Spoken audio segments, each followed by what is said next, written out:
Well, hey, everybody. TexAgs Rewind. David Nuno here for TexAgs Radio. Tonight, A&M does take on Florida. Home game. A&M's playing great basketball here in the conference play. We went through a lot of stats in that. It was a fun show to do because a lot of good basketball, some baseball to get into. On the program, we did talk baseball with OB. Yeah, baseball with OB. We actually talked about it with Bronny as well. But with Bronny, we looked at more at what's happening in the recruiting world. We talked to Demani Richardson with CT. Chris Taylor joined us for his Player Spotlight. And then Logan Lee got us ready for tonight's game against Florida. All that, what was that about? All that and more here on TexAgs Rewind. Not first off, but they are going to go to Minute Maid Park this year, and they're playing in the Shriners Children's Classic. While they're there, now Michigan's no longer on the schedule. They changed that. But while they're there, Louisville, number 16 team in the country. We're familiar with Louisville, aren't we? Well, they beat them last year. Exactly. Excuse me, goodness. Oh. And then number 24, Texas Tech. So that's just part of their non-conference, right? Then the week that they begin ACC play, they host number 1, LSU. Then they have Rice in between. Then they are at Knoxville for number 2, Tennessee. Kind of a side dish, Rice. And then Texas. And then number 4, Ole Miss. That is how they start conference play with a couple of non-conferences in between. Yeah. I'm always really interesting, and I don't know it yet, to look at it, A&M's pre-SEC schedule because, you mentioned who they're going to play or potentially play in Shriner Houston. Classic. Yep. Jim Schlossnagle strikes me as a guy that's ready to play anybody. Mm-hmm. Unlike his predecessor, who would fill his non-conference schedule typically with a lot of Northeastern teams. And look, let's be honest, the idea was to pad to get as many wins as possible before, and then say, hey, if we're good enough in conference, that's enough to get you in. But there's two schools of thought. There's one like, hey, let's play better teams, or to prepare us for conference, or let's play a bunch of maybe 1 or 2 good teams, but the rest, teams we should beat. I think there's both of that. I think they have very tough non-conference, and they have some that they should take care of business. What was it, the Penn Series last year that didn't go well for them? So they start off with Seattle U, February 17th. So we are less than a month away from that one. Seattle U to start. I didn't know there was a U in Seattle. Elgin Baylor went there. Oh, is that where he went? Okay. Then you got Lamar. Good baseball program historically. I don't know what they were like now. Then you've got Portland. The Pilots. And then it says HCU. Who's HCU? Houston Baptist became Houston Christian. I don't remember Houston right? Christian, but HCU. Oh. Okay. And then after HCU, they start that Shriners Classic, UIW at Rice, Northern Kentucky, and it begins. Oh, and Houston usually has a pretty good baseball team. They'll be at Houston right before the LSU game. John, I'm seeing a lot of love for Jalen Jones recently on social media. Just when you look at his game, his size, what kind of NFL pro do you think he can be? I still think he's raw, but he's the exact size and build, height, weight, speed guy.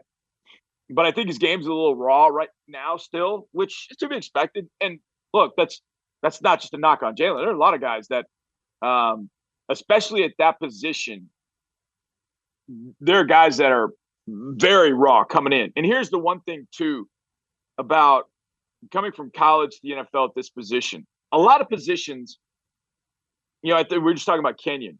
The difference in facing even SEC defensive linemen versus what he faced this year, night and day difference. College corners get away with murder. They absolutely maul wide receivers in college.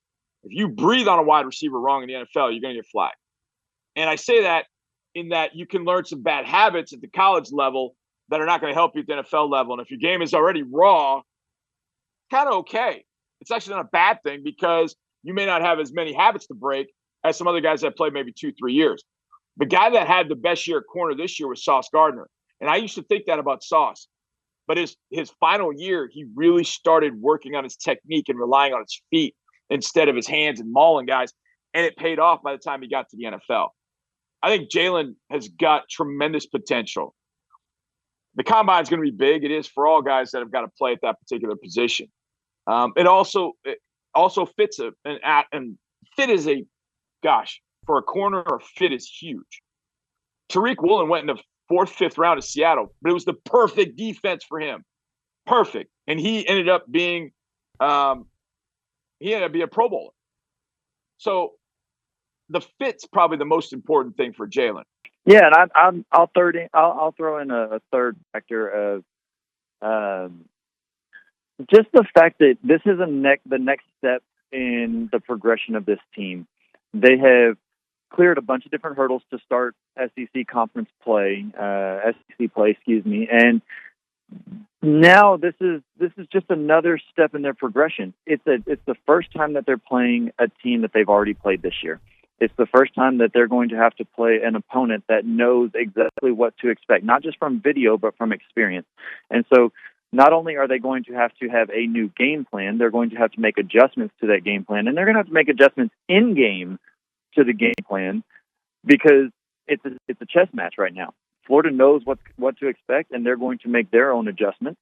Buzz and company are going to have to counter that and see who has the best preparation, who has the best in-game adjustments. And that's something that A&M in the beginning was struggling with, was in-game adjustments. I think they've done a good job as of late, but we're gonna have to see how much development they actually have. Like I said, the next step, if they get this one, they go on the road, back-to-back games at Kentucky, at Auburn, and those are going to be even bigger games, especially when you're talking about the selection committee and tournament play. Let's get specific. What does A&M do so well right now during this stretch? I know we can say defense, but what specifically are they doing so well? I think that their consistency has been the best thing. Their consistency and the coaching.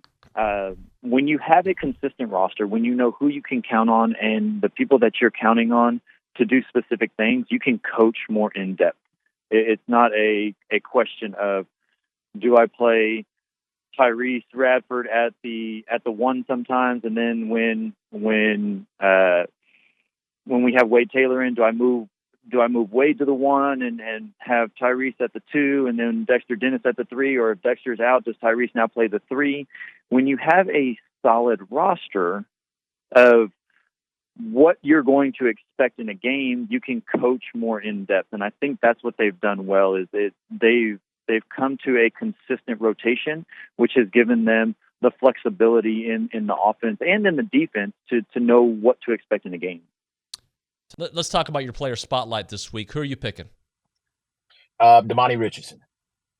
Yeah, I think that, I went and really did a dive on him, and I didn't know. I mean, the experience is there. Over 40 games played as an Aggie. I mean, led the team in tackles last season. I think in the 19 campaign had another 71 tackles. So you look at the experience, you look at the leadership, especially with guys transferring out in that secondary, getting some new faces in, really the only person coming back on that back end with Tyreek Chappelle. So getting him back for another year, I think it is really going to be a big deal, just to get guys lined up, make sure that they're in the right coverages, have the right checks, and that they're ready to go when the ball is snapped. I think even a casual viewer will notice Demani Richardson, right? because he has a knack for big plays, game-changing plays, plays that change the outcomes of a game.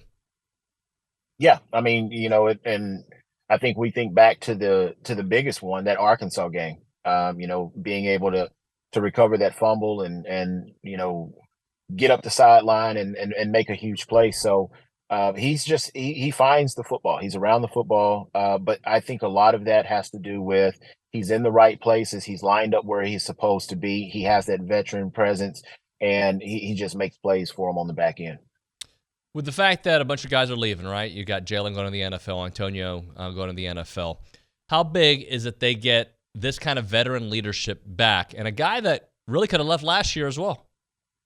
Yeah, I think it's huge because, I think more importantly on the defensive side of the football, if you have one guy at a place in the secondary, that can lead to huge plays downfield. So I think having that veteran leadership, all the calls, the checks, the things, and I mean, we've been at Kyle Field, and we know how difficult it is to play when the defense is on the field. The crowd noise is a factor in the game, and being able to communicate with his guys on the back end is going to be huge. And you have a guy that's been in the system, he's been in this program.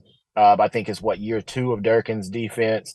Whether they're going to have 4 guys on the back end or 5 guys, having him back there to be able to communicate and set that back end up, it's an invaluable piece to get back. All right, I'm going to try something I've never done before. I don't have my headphones on, but I'm going to toss it to Nick over there behind the glass to tell the people what to do, and I'm going to look at him on the glass, and I'm going to be like, all right, now I can start talking. So, Nick, what are the people supposed to do? They're supposed to like, they're supposed to comment, they're supposed to subscribe. What did I just say, David? Yep, I'm going to say pretty good did. job. I How didn't was even my finish. Oh, you're still talking. I didn't finish. This is pretty embarrassing for you, David. I'm trying You should get it together. to end the show. Good job, Nick. Thanks very much. We'll see you guys next time.